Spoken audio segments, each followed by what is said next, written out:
Today we're going to dive into my gear, what I use, how I use it as a full-time photographer who shoots exclusively on the Leica M system. I'll be breaking down why I have each piece of gear that I have, and also sharing some of the images that I've been able to capture with this gear.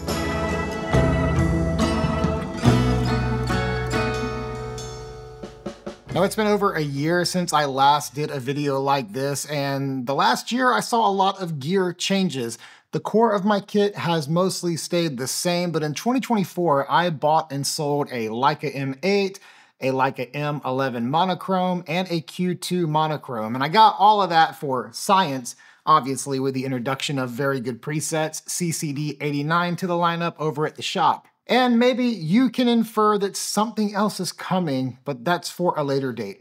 Since the core of my kit has mostly stayed the same, I've had another year of getting familiar with it all and making photos with it all and just growing as a photographer. There's something to be said about sticking it out with your gear and only making moves when and if you need to. So with that said, let's start this video off by talking about the cameras that are in my kit.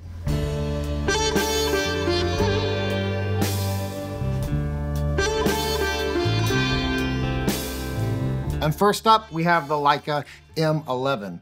This camera has gotten a lot of flack since its release with what many have described as freezing issues and just issues with their camera constantly freezing. Now, I fortunately have not experienced this to the degree that others have. For me, the M11 has been very reliable in every shoot that I've done. In fact, I would even say it's been more reliable than my prior M's like the M10R or the M10, just based on the battery life alone. Like the M11 can go multiple days for me on a single charge, where that was never true before with any other M. But I want to circle back around to that freezing issue because there are two conditions that I've been able to create to get this camera to freeze. And I thought I would just share it to you because they're conditions that I've learned to avoid. And the first is to treat your camera as your SD card. And then whenever you fill up the internal memory, just transfer your photos to the SD card when it's full. The internal memory is dependable, and if I fill it up or I'm ready to import to the computer, I just simply transfer everything over to the SD card and it's done. This really avoids any issues with the M11 freezing during those write times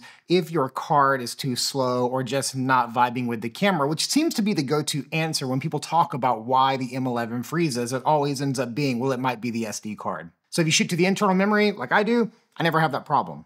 The other time that I've been able to get the M11 to freeze is whenever I've been shooting to the SD card and I'm trying to review an image right after I shoot it off. So if I was like busting off just several shots in a row and then I wanted to quickly check to see if I was in focus and I hit the play button to look back at the image before it's done writing all of that data to the card, that's really whenever I've noticed my camera freezing, and I think that that situation increases the potential for freezing.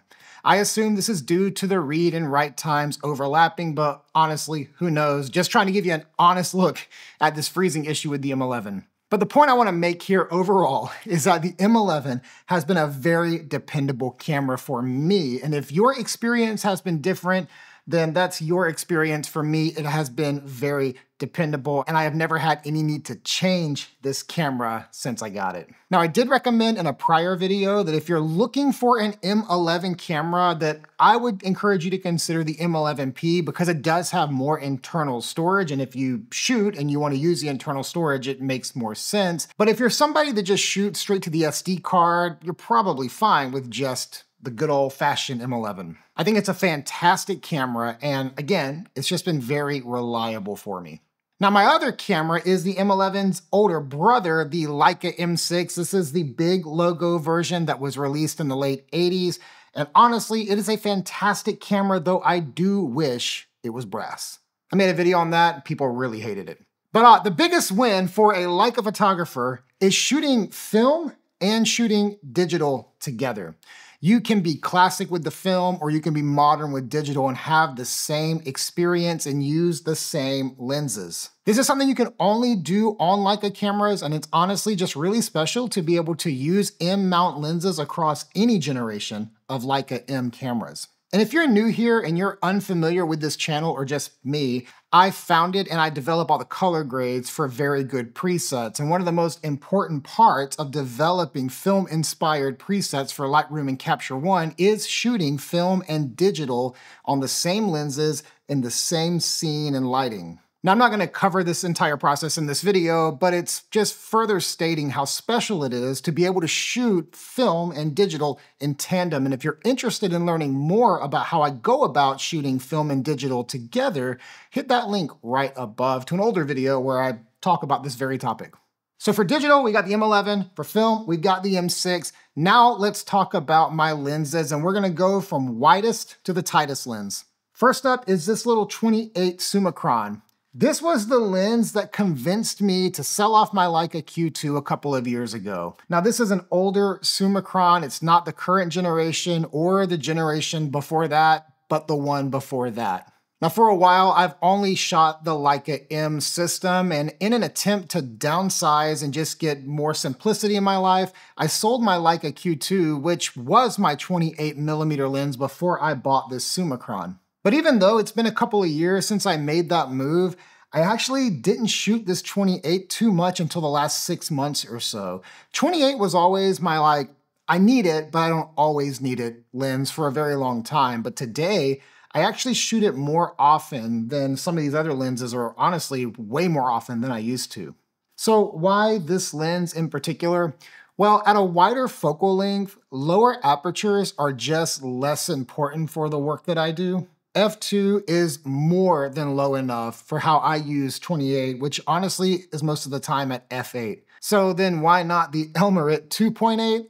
Well, when I was in the market to make that switch from the Q2 to a 28mm M lens, the older Summicron was the same price as a 28 Elmarit that I was looking at. So I figured for the same amount of money, the F2 wouldn't hurt. And I have zero regrets. This lens is small and compact, and it does all I need when I need a 28mm. Now, additionally, I have the Thypoc 1.4 28 that was sent to me by a friend, and we decided we are going to do a giveaway of this lens together, and that's going to be happening soon. So make sure that you are subscribed and you are paying attention, because that video is going to drop like a thief in the night. Now, next up is my all-time favorite focal length and lens, the 35 Summilux. This is the lens that's been on my camera the most ever. I use this for most of my work, whether it's commercial, portrait, travel, documentary, or honestly, anything. This is the FLE version 1. So why this lens in particular? It's modern in its design, but it has that Leica fall off and look that only a Summilux is going to give you.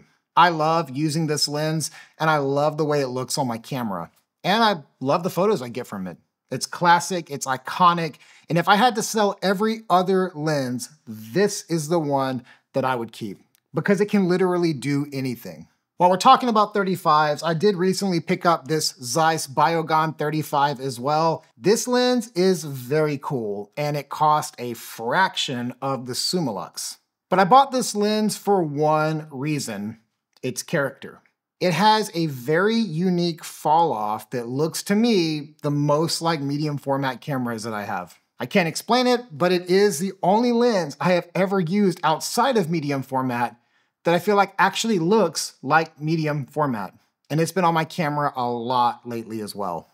So if we keep on moving here, and next up, we've got the 50 Summilux, and this is the close focus version. Look, I really love 50, but I haven't used this lens as much in the last 6 months as I used to. It's not on an exit course from my bag, but it's definitely been in the bag way more than it's been on the camera lately. I have this lens for many of the same reasons that I have the 35mm Summilux, but specifically, I just love 50mm in a big, sprawling landscape, like the kind that you get in Yellowstone or in Death Valley. I also love photographing people with a 50mm as well, because it just feels natural, and to me, 50 just feels human. And all of my product photography historically has been done on the 50 Summilux.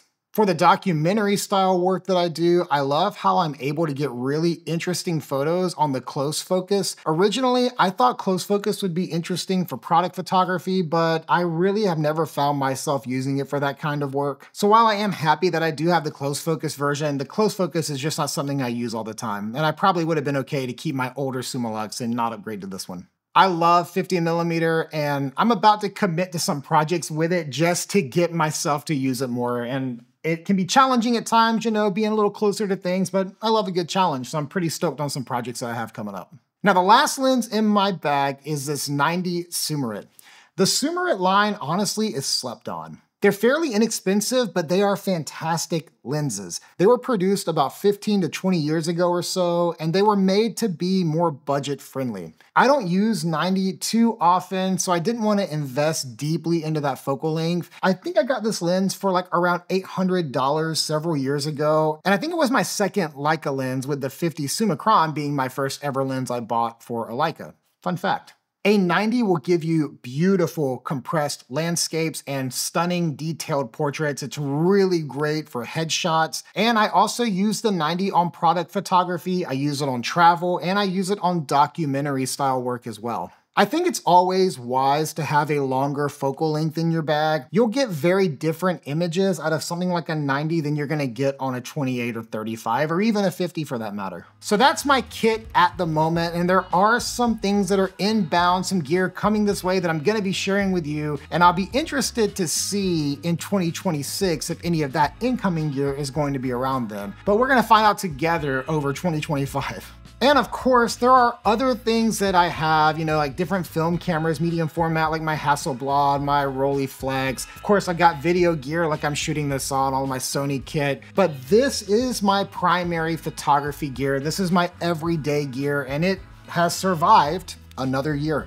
I'm curious to hear your thoughts and if there's anything that you would add or drop or swap out. Drop a comment below and let me know. And if you found this video helpful, be sure to like, and if you are not subscribed, be sure to hit that subscribe button and follow along. And as always, thank you guys so much for watching, and I'll see you next time.